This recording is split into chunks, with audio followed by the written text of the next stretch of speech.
দিচ্ছে ভারতীয় সেনা, যোগ্য জবাব দিচ্ছে ভারতীয় সেনা। রাতের পর সকালে ফের বৈঠকে প্রতিরক্ষা মন্ত্রী, দফায় দফায় হাই ভোল্টেজ বৈঠক।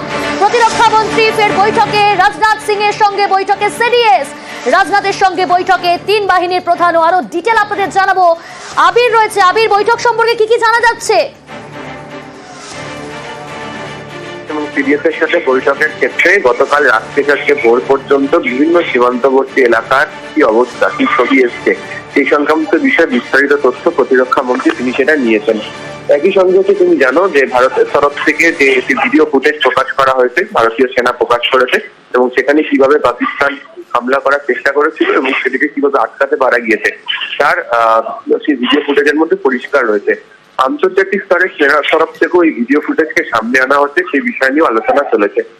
জম্মু কাশ্মীরের একাধিক জায়গাতে, বিশেষ করে হচ্ছে পুঞ্চ, রাজৌরি, বারামুলা, অন্যদিকে হচ্ছে উড়ি, বিভিন্ন জায়গাতে একাধিক সময় আজকেও বিভিন্ন জায়গা থেকে ভারী গোলাবর্ষণের খবর এসছে। সেক্ষেত্রে দাঁড়িয়ে সেনা কিভাবে তার পাল্টা উত্তর দিয়েছে এবং বায়ুসেনা কিভাবে কাজ করেছে এবং ভারতীয় নৌসেনা আরব সাগরে কি করছে সেই সংক্রান্ত বিষয় নিয়েও জরুরি ভিত্তিতে আলোচনা হয়েছে। ফলে পাল্টা প্রত্যাঘাতের যে রাস্তা তৈরি হয়েছে তারই প্রেক্ষিতেই বৈঠক গুরুত্বপূর্ণ। আবির সঙ্গে থাকো। আরো একটা গুরুত্বপূর্ণ বৈঠকের খবর সামনে আসছে, আরো একটা হাই ভোল্টেজ বৈঠক। স্বরাষ্ট্রমন্ত্রী, আইবি প্রধান বৈঠক। অমিত শাহের বাড়িতে বৈঠকে আইবি প্রধান, আধা সামরিক বাহিনীর ডিজিদের সঙ্গেও বৈঠক। সীমান্তে নিরাপত্তা নিয়ে বৈঠক, ডিটেইলস জানাবে আবির রয়েছে আমার সঙ্গে। আবির, স্বরাষ্ট্রমন্ত্রী এর সাথে আলাদা করে বৈঠক করেছেন। এছাড়া বিভিন্ন যে রাজ্যগুলি রয়েছে, সেটা হচ্ছে আবির শোনা যাচ্ছে? ডিজি, বিএসএফ এর ডিজি, সিআইএসএফ এর ডিজির সাথেও তিনি মিটিং করেছেন।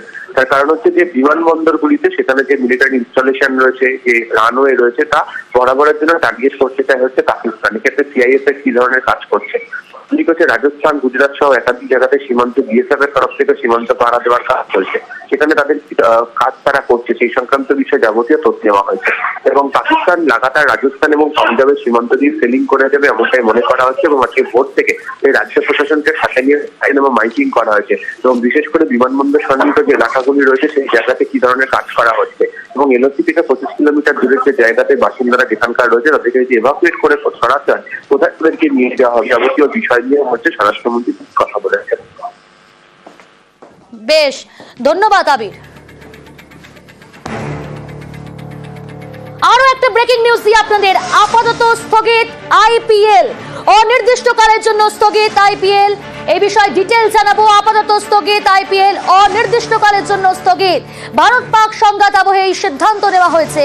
আইপিএল গভর্নিং কাউন্সিলের বৈঠকে সিদ্ধান্ত, আপনারা জানেন আজ সকালে বিসিসিআই কর্তারা বৈঠকে ছিলেন, জরুরি বৈঠকে বসেছিলেন, আর সেই বৈঠকে এই সিদ্ধান্ত। আর কি জানা যাচ্ছে আরো ডিটেইল জানাবে সরাসরি রয়েছে প্রতিনিধি পারাদীপ। পারাদীপ, এই বৈঠকে কোন কোন বিষয়ে আলোচনা এবং কি সিদ্ধান্ত হলো?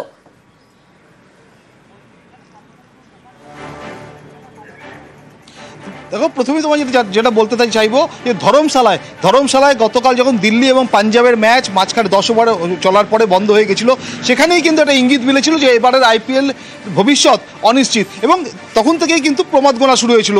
এদিন সকালবেলা বিসিসিআইয়ের বোর্ড কর্তারা এবং আইপিএল গভর্নিং কাউন্সিলের যারা সদস্য তারা বৈঠকে বসেন এবং বৈঠকে বসার পর তারা যে সিদ্ধান্ত নেন যে দেশে সাম্প্রতিককালে যে যুদ্ধকালীন পরিস্থিতি, সেই পরিস্থিতিতে কোনোভাবেই আইপিএল ইন্ডিয়ান প্রিমিয়ার লিগ চালানো সম্ভব হবে না বা সম্ভাবনাটা ঝুঁকিপূর্ণ। সেই কারণে তারা ফ্র্যাঞ্চাইজি মালিকদের সঙ্গে, যে ফ্র্যাঞ্চাইজি মালিকরা রয়েছে 10টি, তাদের সঙ্গে বৈঠকে বসেন, ভার্চুয়াল বৈঠকে বসেন এবং ভার্চুয়াল বৈঠকে তাদের জানিয়ে দেওয়া হয়েছে এই পরিস্থিতি, যা পরিস্থিতি, সেই পরিস্থিতিতে কোনোভাবেই আইপিএল চালানো সম্ভব হচ্ছে না। এবং এই মুহূর্তে বিদেশের যেসব ক্রিকেটার ইন্ডিয়ার মাটিতে রয়েছেন তাদেরও বলা হয় নিজ নিজ দেশে ফিরে যেতে।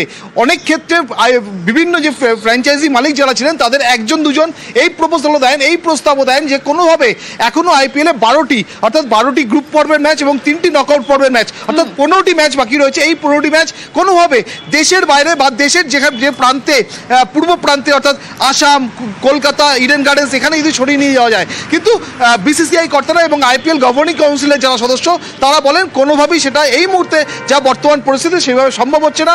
অর্থাৎ এই মুহূর্তে আইপিএল অন্য কোথাও শিফট করে নিয়ে যাওয়ার সম্ভাবনা নেই। এই মুহূর্তে আইপিএল অনির্দিষ্টকালের জন্য বন্ধ থাকবে। তবে পরিস্থিতির দিকে নজর রাখা হচ্ছে, বলা হচ্ছে না এবছরের জন্য আইপিএল পুরোপুরি স্থগিত, সেটা একদমই বলা হচ্ছে না, বাতিল সেটা বলা হচ্ছে না।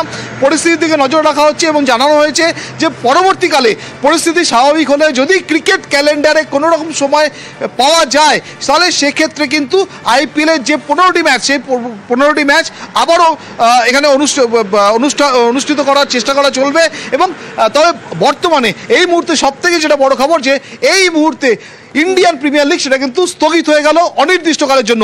পাশাপাশি তোমাকে এই মুহূর্তে আরো একটা বড় আপডেট দেবো যে তুমি জানো যে রাওয়ালপিন্ডিতে গতকাল ড্রোন হামলার জন্য ম্যাচ বাতিল হয়ে গেছিল সেই পাকিস্তান সুপার লিগ, সেই পাকিস্তান সুপার লিগও কিন্তু সরিয়ে নিয়ে যাওয়া হচ্ছে দেশের বাইরে, পাকিস্তানের বাইরে দুবাইতে পাকিস্তান সুপার লিগের বাকি যে 8টা ম্যাচ সেই 8টা ম্যাচ অনুষ্ঠিত করার চেষ্টা চলছে। বেশ, অনেক ধন্যবাদ পারাদীপ। আরো একটা ব্রেকিং নিউজ দিল আমাদের প্রতিনিধি পারাদীপ। গতকাল আপনারা জানেন রাওয়ালপিন্ডি স্টেডিয়াম, সেখানে ড্রোন হামলা এবং তারপরই একই সঙ্গে আপনাদের জানাবো আইপিএল ম্যাচ এখনো পর্যন্ত যে সিদ্ধান্ত নেওয়া হয়েছে আপাতত স্থগিত, অনির্দিষ্টকালের জন্য স্থগিত আইপিএল।